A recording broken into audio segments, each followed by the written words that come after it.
Halo guys, ketemu lagi bareng gue di Top 5 News of the Week.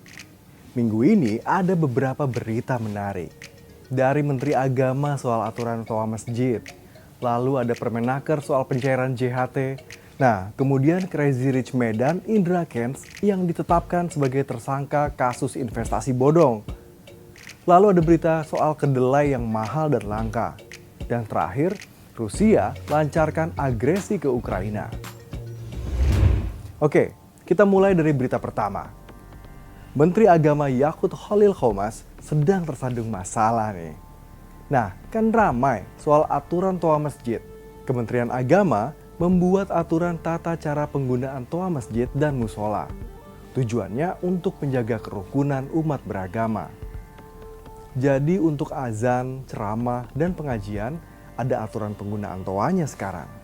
Nah, yang bikin rame saat dikonfirmasi, Menteri Agama menganalogikan suara toa masjid dengan gonggongan hewan.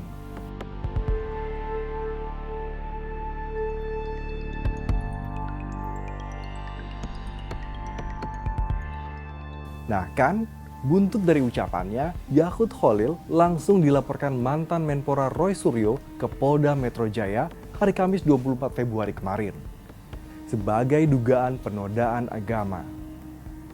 Tapi ternyata laporan Pak Roy ditolak Polda Metro dengan alasan tempat kejadian bukan di Jakarta.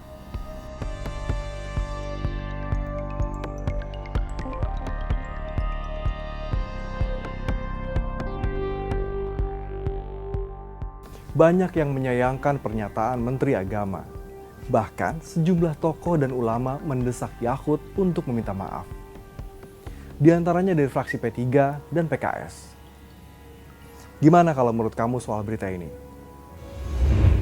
Nah, di berita kedua, kemarin kita cemas soal aturan JHT atau jaminan hari tua.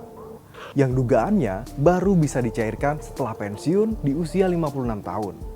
Pemerintah melalui Menteri Tenaga Kerja Ida Fauziah menerbitkan Permenaker nomor 2/2022 tentang tata cara dan persyaratan pembayaran manfaat jaminan hari tua. Konfederasi Serikat Pekerja Indonesia atau KSPI juga mengecam keras Permenaker terbaru itu. KSPI melayangkan surat keberatan mengenai kebijakan baru kepada Presiden Joko Widodo. KSPI juga menggelar unjuk rasa di depan kantor Kemenaker dengan membawa dua tuntutan, yaitu mencabut Permenaker nomor 2 tahun 2022 dan yang kedua mendesak Presiden mengganti Menteri Ketenagakerjaan Ida Fauziah. Ida menjelaskan bahwa kebijakan itu justru agar para pekerja bisa tetap sejahtera di hari tuanya nanti. Adapun terkait pekerja yang di PHK sebelum usia 56 tahun, ia menyatakan mereka dapat memanfaatkan program jaminan kehilangan pekerjaan atau JKP. Nah, lebih lanjut, Ida menjelaskan bahwa JHT bisa diklaim sebelum usia 56, sebanyak 10% untuk persiapan pensiun, dan 30% untuk pembelian rumah. Tapi karena udah terlanjur menjadi polemik, Presiden Jokowi meminta menterinya untuk mengkaji dan merevisi aturan tersebut. Mensesnek Pratikno mengatakan, Presiden paham para pekerja keberatan dengan aturan yang menyebutkan bahwa dana JHT baru bisa dicairkan ketika peserta BPJS Ketenagakerjaan memasuki masa pensiun, yakni usia 56 tahun. Nah, gimana? Jelas nggak menurut kalian soal berita JHT ini? Nah, di berita ketiga, ada yang tahu Indra Kents atau bernama asli Indra Kesuma. Dikenal sebagai salah satu Crazy Rich. Aksi isengnya beli Tesla Model 3 seharga 1,5 miliar rupiah lewat online shop membuatnya viral.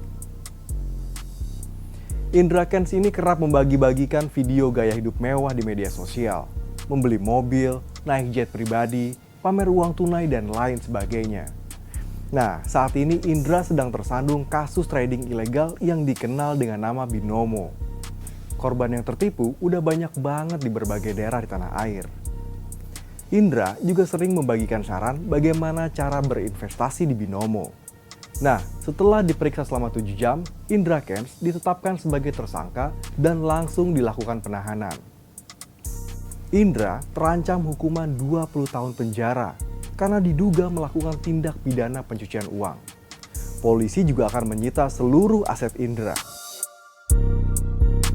Gimana tuh menurut kamu soal berita ini?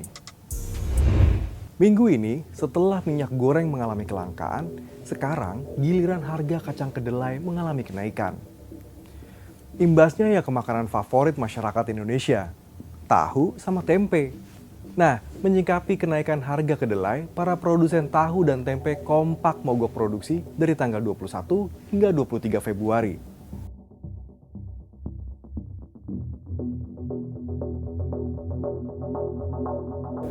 Para produsen meminta pemerintah untuk menstabilkan harga kedelai untuk meminimalisir kerugian di pasar. Dikutip dari detik.com, harga kedelai sebagai bahan baku yang mahal sejak 1 bulan lalu menjadi penyebabnya. Sementara Menteri Perdagangan Muhammad Lutfi menerangkan kenaikan harga kedelai di dalam negeri terjadi karena kedelai di pasar internasional juga mengalami kenaikan. Nah, mudah-mudahan harga kedelai segera stabil ya, supaya para pedagang tidak terus-menerus berugi. Gimana menurut kamu? Nah, di berita terakhir, perang antar Rusia dan Ukraina akhirnya pecah hari Kamis kemarin. Rusia melakukan invasi ke sejumlah infrastruktur di Ukraina. Beberapa pangkalan udara juga tidak luput dari serangan pasukan militer Rusia. Pejabat Ukraina mengatakan Rusia menargetkan infrastruktur militer hingga pertahanan udara Ukraina. Setidaknya lebih dari 40 tentara Ukraina dan sekitar 10 warga sipil tewas hanya dalam waktu beberapa jam setelah Rusia menginvasi Ukraina. Pasukan darat Rusia juga dilaporkan terus berdatangan dari berbagai arah. Seperti dilansir AFP, Kamis 24 Februari kemarin, penyerbuan dari berbagai arah oleh pasukan Rusia terjadi beberapa jam setelah Presiden Rusia Vladimir Putin mengumumkan keputusannya untuk melancarkan serangan ke Ukraina. Rusia juga mengancam Amerika Serikat dan negara barat untuk tidak ikut campur. Ada WNI kita nggak sih di Ukraina? Ada.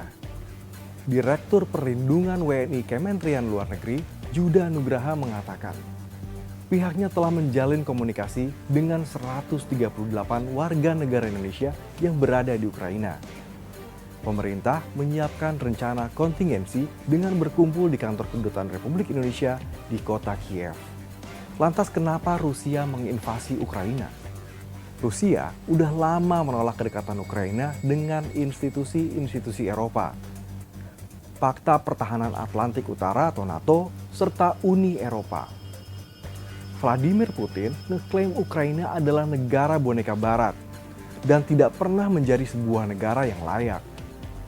Dia mendesak Barat memberi jaminan bahwa Ukraina tidak akan bergabung dengan NATO. Militer Ukraina dilucuti dan Ukraina menjadi negara yang netral. Kira-kira itu salah satu alasan kenapa Rusia menginvasi Ukraina. Ada tambahan nggak dari kamu? Jangan lupa like, komen, dan subscribe video ini. Gue Bandung Maulana pamit, sampai ketemu minggu depan.